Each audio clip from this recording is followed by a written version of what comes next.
Hello and welcome to the first little prototype demo of a game that I'm currently calling Ulterior Realms, which is a MMORPG, effectively, with hotkey combat, heavily inspired by things like classic WoW, especially, and designed to be quite unforgiving, quite complex, lots of very deep systems, and in-depth progression. And the main selling point being that there's no classes at all. You completely build your character from scratch, however way you want. Every time you level up, you get a skill point, which you can spend on unlocking and upgrading whatever skills you want on the great big skill tree. So yeah, and same thing with stats and stuff. You put your points into whatever stats you want. You can use any gear you want, provided you've got the stats for it. So you can really shape your character in fun and interesting ways. Right now, I'm obviously just one person, so there's no ability to make the full world and make it a full-blown big RPG. What I am doing is just creating a little tech demo just to show off some of the systems that I want to create for the game. And hey, who knows, maybe one day down the line, 10, 15, 20 years time, I'll have my own studio and be able to put some of this into practice. But for now, let's just take a look of what we've got so far. If we take a look at our player character, I'm using the model, one of the Paragon models here, which Epic kindly has given everyone, let everyone use for free.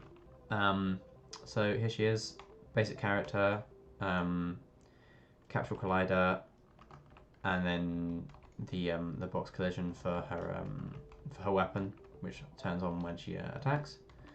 I'm using this one for now because she does most of the things I wanted to do, not everything though, because you can't really swap out weapons or anything. But she's working for now. And I've created slots for all her gear. Right now it's all placeholder stuff, but there is gear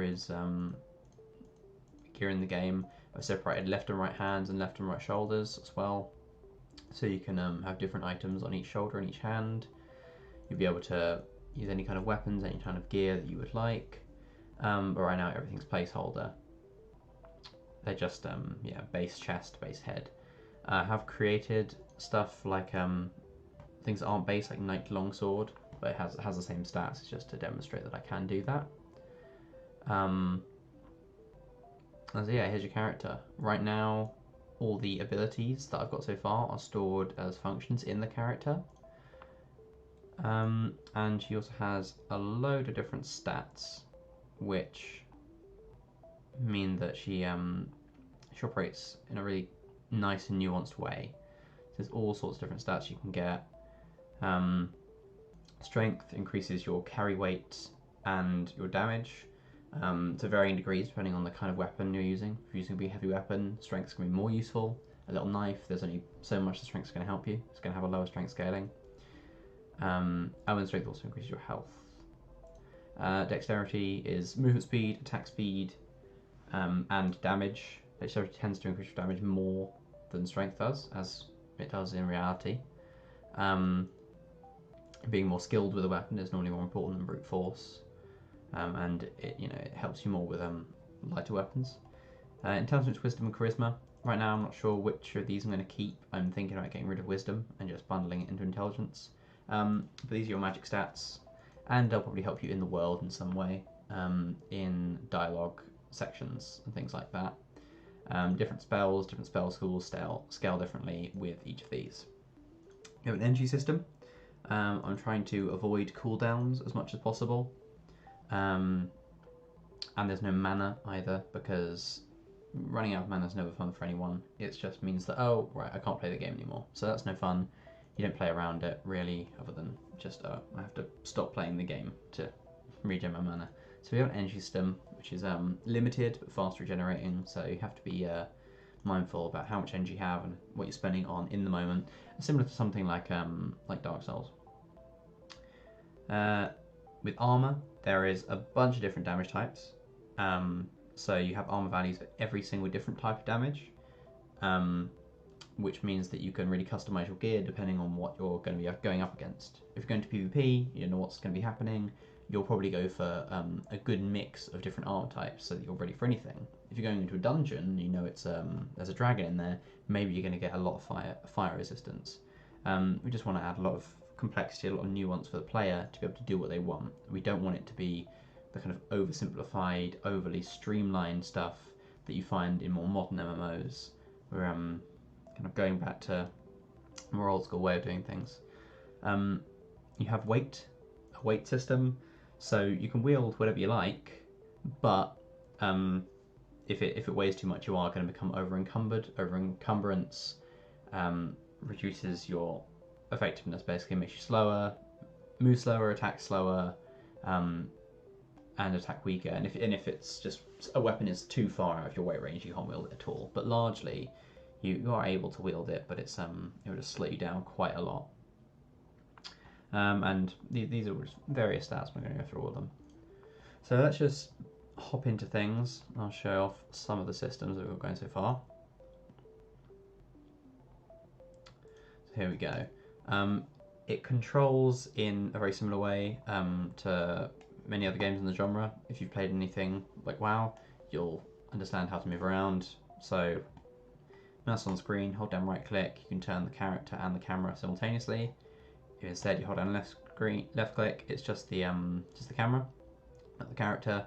Hold down both together and you start running, and obviously spacebar to jump. Here we go.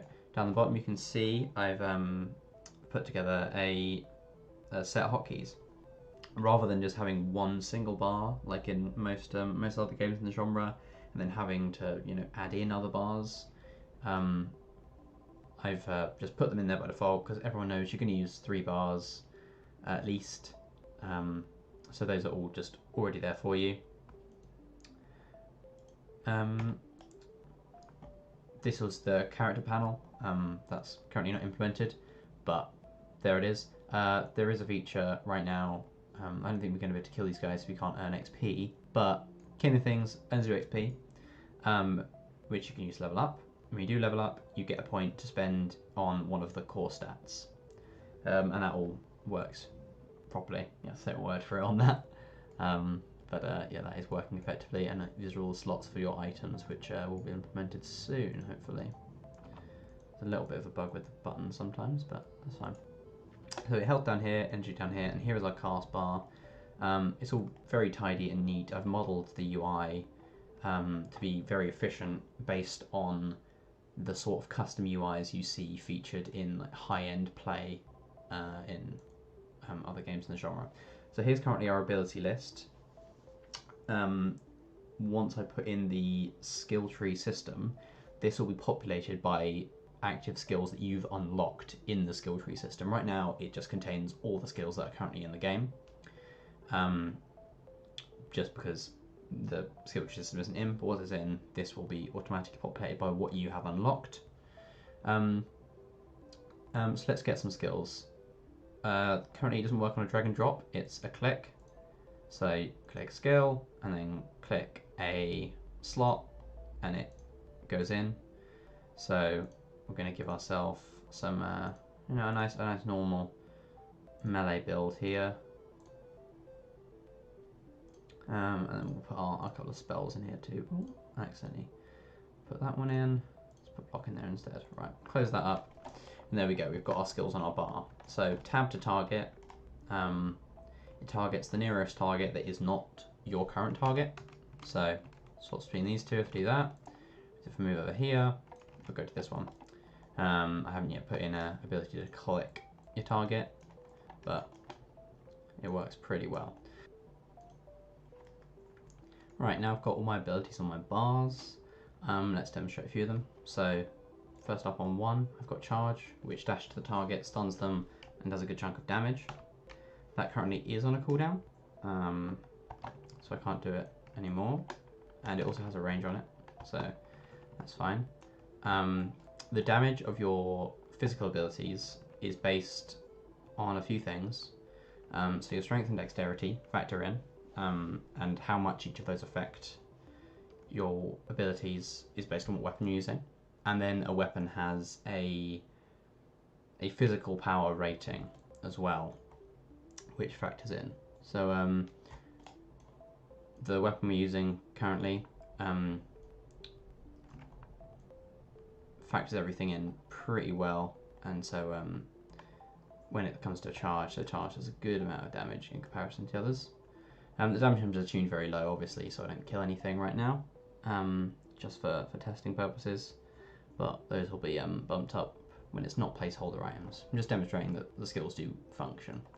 Next up, let's do a Lacerate. Lacerate's on 3, so it does a little bit of instant damage, and then a 10-second damage over time effect, something you'd want to keep up on the target, at all times pretty much. There's a Lacerate, nice little bit of damage, and then a bunch more damage over time. So you want to keep that ticking on your target all the time. Then we have Shred on 4, Arm Shred, which does fine damage, but what it really does is it reduces the armor of your target, which currently they don't have any armor, but because they haven't got any gear on, but it reduces the armor of the target, so they take increased damage. And then on 5 we have Strike, which is your basic filler. You can just hit Strike as much as you like, basically, and it just does a moderate amount of damage. It's the kind of ability that you want to use when you've got nothing else going on. So with all those together, you've got a little combo already, and these are a few abilities that you can pick all those up by level 1, 2, 3, 4. So level 4, there you go. You've got a kit of abilities, because those are the abilities you fancied using as you want to make a warrior character, let's say. So you charge in, shred their armor, hit them with a Lacerate, and then start striking. Something I can't show right now because again they don't have any. They can't have their health drop too low because they don't take very much damage. But on T is Execute, which can only be done on low health targets, but it does a lot more damage than the other abilities. Also have Cleave on 6, which hits multiple targets, hits every target in range for less damage than Strike, but if you're dealing with multiple targets, then obviously it works out to more. So they both take 1.6 as opposed to one target taking 2. So if you're hitting multiple targets, then you're going to want to be using Cleave. Another ability we have on Q, Sprint. Takes up about half your energy, but it increases your movement speed quite considerably for a good amount of time. It's quite tricky to tell when there's quite blank space, but it does increase it by a good amount. And the more your dex goes up, the more it increases it by as well. So it's a bit of a rich get rich situation there. You have high dexterity builds running around very quickly with the use of Sprint. There's that. We do have 2 full-blown spells at the moment. There's a Fireball and Arcane Missile. So Arcane Missile will be from the Arcane tree and is their basic filler. So I press it, you see the cast bar tells you what you're casting, and fills up when you're done. Just does a nice little bit of damage. It's the kind of range equivalent of Strike if you're going for an arcane build. Then we have Fireball, which is I guess the elemental tree's equivalent. There'll be an elemental tree which includes fire, storm, frost, earth, all those kinds of things, because there's just a lot of overlap. So if you're an elementalist, Fireball is probably going to be your bread and butter. Throw out a Fireball. It costs more energy than an Arcane Missile, just to give the elementalist a different flavour to the Arcanist type builds. But it does hit a bit harder too. So there's a big Fireball. And Fireball, unlike Lacerate, does stack, but it's a lot shorter. So rather than Lacerate, you lacerate someone once and then you just keep that up. With Fireball, you can just keep filling with Fireball, and then just keep applying as many dots to them as you like over and over again, because they are quite short duration. And then there'll be lots of fireballs, I'm sure, which focus on lighting enemies on fire as much as possible, improving the power of that burn, and spreading it around to lots of targets, which would be really cool. So that's all the gameplay right now. So let's take a look at how the systems and the scalings and stuff work. So here we have the function for strike. When you use a strike, if you're not currently in a global cooldown, currently doing an animation, then it will try and do it. It checks to see if you've got the energy to do it. Then it picks an animation to use depending on which one you've last done. So it's got a little combo sequence there.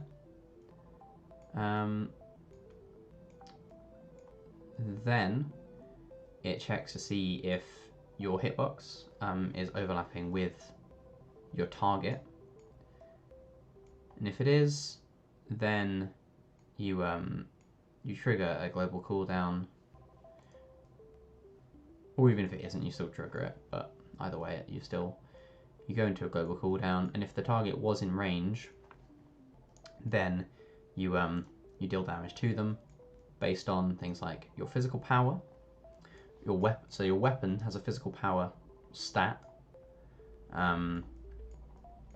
which is its damage stat effectively, but it's not just damage, because this factors into things like the duration of stuns that you apply using your weapon. So the stun duration on charge factors in your weapon's physical power. That's why it's not just called weapon damage.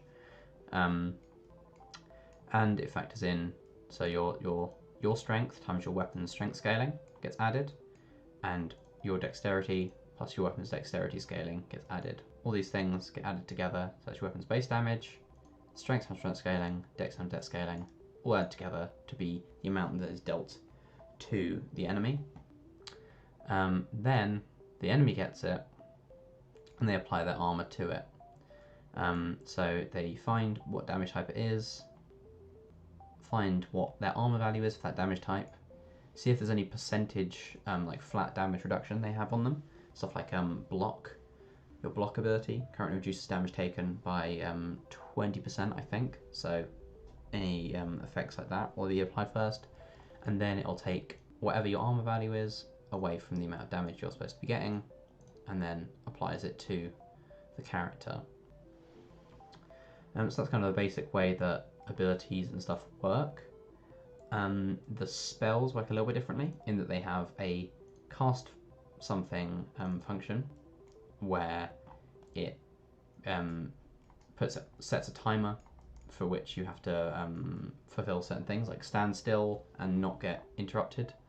And once the timer's completed, if you haven't been running around during that time, then it goes off and you get to actually throw a projectile which homes onto the target, and when it hits them it does damage in the same way that something like strike does.